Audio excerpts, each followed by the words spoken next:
abandonment of responsibility, a dereliction of duty, and a blatant disregard of the rules that govern this institution. Because the Senate cannot be made to stop working simply because its presiding officer refuses to leave. Under Rule 14, Section 41, the rules of the Senate President may postpone the holding of the session after consultation with the majority leader and the minority leader. That rule was violated. This is not merely a procedural lapse. It is a direct violation of the rules of the Senate and a serious disrespect for the institution and the Filipino people. Senate President Alan Peter Cayetano should resign, as he has shown that he cannot function as the leader of the Senate anymore. Thank you. That is our joint statement of the SB 11, the minority. That was Sir, Sir, nag-attempt po ba kayo na kontakin si SP? Or kahit sino sa majority? Secretary, yes. so sir, ano expectation tomorrow? Magkakaroon pa ba ng session or wala na? We'll be here because it's our duty. And we appeal to all our colleagues. They should attend session. It is their duty. Binabayaran tayo ng taong bayan para magtrabaho, para mag-legislate. Hindi para mag-absent lamang. At magbulakbol. Sir, nakikita na Last session agenda. day na bukas. Pero po tomorrow, last session day na po. Every day, ang Senate gumagastos ng 25 million sa kuryente, sa utilities, sa sweldo, pero walang session nangyari. Walang patas na na-approve, walang resolution na-approve, pati mga confirmation ng mga military personnel natin hindi na confirm. Sayang ang bayad ng taong bayan. So sir, kung may At violation lahat sa ito, dahil lamang sa isa sa mga kasamahan nila ay nakakulong o dinampot ng PNP kahapon. Sir, parliamentary tool daw to, sabi ni SP Cayetano, para matuloy yung Blue Ribbon Committee hearing on Thursday at para hindi daw po maaga yung ibang committee na chairmanship, sabi po sa live niya kanina. Abuse po yan ng sinasabi niyang parliamentary rules ng Senado. Hindi po namin hinahadlangan magpatuloy ang anumang pagdinig ng komite basta nasa tamang paraan din. Mabuti binawi nila yung subcommittee. And the numbers will always speak for themselves. Habang ganito ang bilang namin, kami ang minority. Dapat siya rin, si Senate President, at ang majority, maging matapang harapin ang mandato o kakulangan ng mandato ng buong Senado dito sa floor. Ang masakit niyan, imbis na pumasok siya rito, itong si SP Alan, sa Facebook siya, pumapasok.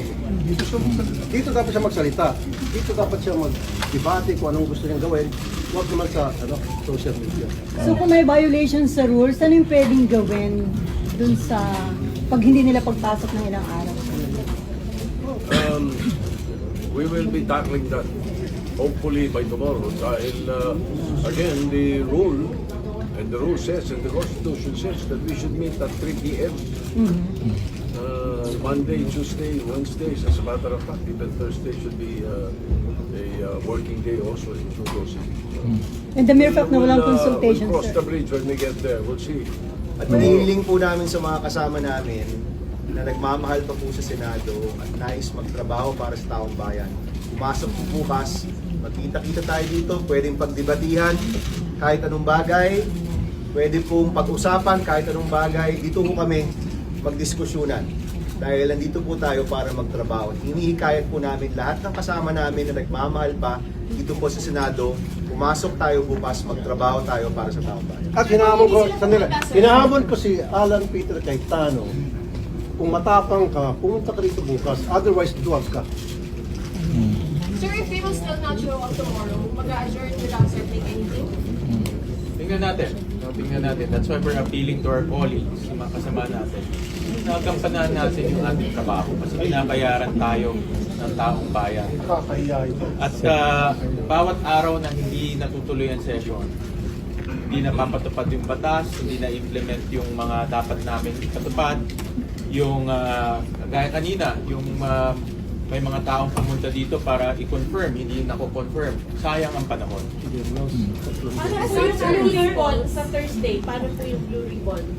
Tuloy, wala naman tayo pinipigil na Hindi po hearings namin eh. kahadlagan yung Blue Wala. Ribbon. Ituloy po nila yung Blue Ribbon. Figment of their imagination lang ang ginagawa nila. Wala naman kaming ginagawang hadlang sa proseso ng Senado at mga agenda ng Senado, wala. Yung sinasabing Senate independence, ako'y naniniwala, this is actually sa dami na nilalabag ng rules ng Senado.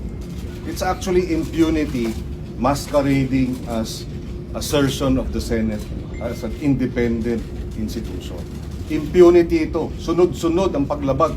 Mula nung May 11, mula nung pagbubuo ng mga komite, mula nung kami nag-walk out dahil nga hindi kinikilala o dinidisregard, binabaliwala ang ating rules. At hanggang ngayon, hanggang kanina, hanggang kahapon, binabaliwala ang ating rules. Hindi ito tama. Kaya kami sa SB 11 ay tutol dito dahil impunity ito, hindi ito Senate independence. Sir, if it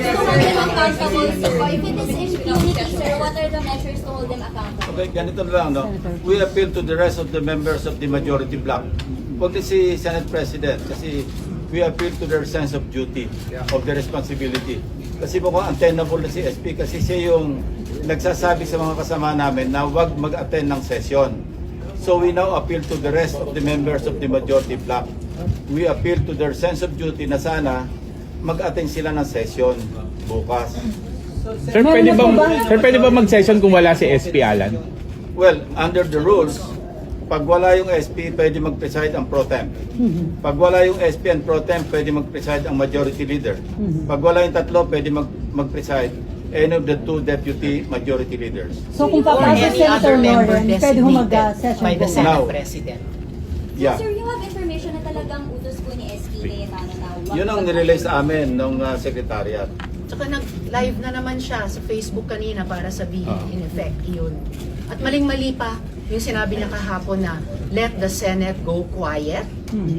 Ang Senado ay dapat boses ng mamamayan. Bakit niya bubusalan? Kung bubusalan niya at hindi niya bibigyang daan yung boses ng Senado alang-alang sa mamamayan, talagang hindi na siya karapat-dapat mamuno dito. Meron na po ba sa mga majority? Ganito, no? At what price? Ang pinoprotektahan lang yung Senate presidency, power, position. Kaya nag-a-appeal kami sa isa bang kasamahan namin sa majority bloc. Ano bang price para sa inyo? Sa tingin namin wala eh. Tingin namin nakikisama lang sila kay Senate President Cayetano. Ako naniniwala, hindi naman lahat sa majority ay mga loko-loko. No? Meron pa rin sa mga mamabait. So I appeal to those members of the majority na meron pang katinuan sa pag-iisip, pumasok naman kayo. Meron na po. May pang-alok po ba kay Sen. Jingo Estrada na umanid kapalit pang basura raw po ng kaso sa kanya? Walang ganon. Figment of their imagination. Yung pakikipag-usap sa isang kasama namin, let's say member ng majority, kinakausap ng minority, o yung minority kinakausap ng majority, normal yun. In any parliament, normal yun. Pero yung para sabihin na Walang pananakot. hindi ka Walang namin pressure. pakukulong. We don't have that power. We have no power over the ombudsman. What happened is the rule of law. What can we do? Sir, are you also appealing to the majority na lumipat sa invite sa Yes. minority? Why not? Sino-sino po ba yan? Meron na po ba sa kanila na Wala naman si ano, si Alan Peter. Siya na lang. Lahat, kita namin, sumalit kayo sa amin. Pero si Alan Peter, steady ka lang dyan. Meron na po ba sa majority ang nagsabi na hindi rin nila gusto itong ginagawa na pagbo-boycott sa plenary session? Meron, marami. Alam ko, marami nalulungkot sa kanila. Marami nagte-text sa akin na gusto talaga nila magtrabaho, hindi nila maintindihan bakit nagkaganito. For the first time in my 14 years in this institution nangyari ito, na hindi po tinawag ang session dahil ayaw ng presiding officer. Never has it happened in my time here in the Senate, and I'm sure the longest serving is Tito Senator Sen. Kiko, Senator Tito Sen. SP Soto. Ay hindi po nangyayari pa yan nangyari dito sa atin. So talagang this is unprecedented, and I think it is really a dereliction of duty and a abandonment of his post as the leader of this institution. Kanina pala, humingi pala kami ng paumanhin dahil kanina yung dalawang third reading sana nandyan ulit. And I told them, I apologize to them, I apologize to the Filipino people on behalf of the Senate that this is going the way it is.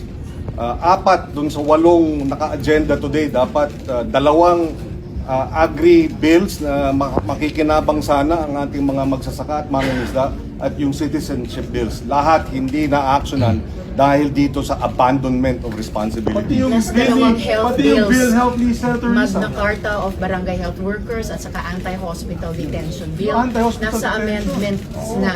Hindi nila bigyang daan ang sesyon para makumpleto yan para sa ating Sa lahat, kababayan. sabihin na rin natin tulong kay Ma'am Risa. Sa lahat ng nasa ospital na yon na mga mahihirap natin mamamayan na hino-hostage ng ospital dahil hindi makabayad, kasalanan ni Alan Cayetano yan dahil ipapasa na sana namin ang batas na yan na pagbabawal yung paggagawa ng ganyan, na i-hostage yung pasyente. Thank you. Hindi natin na ipasa. Thank you. Oh, thumbs down, thumbs down, thumbs down.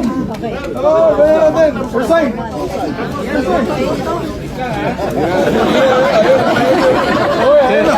May cellphone dyan.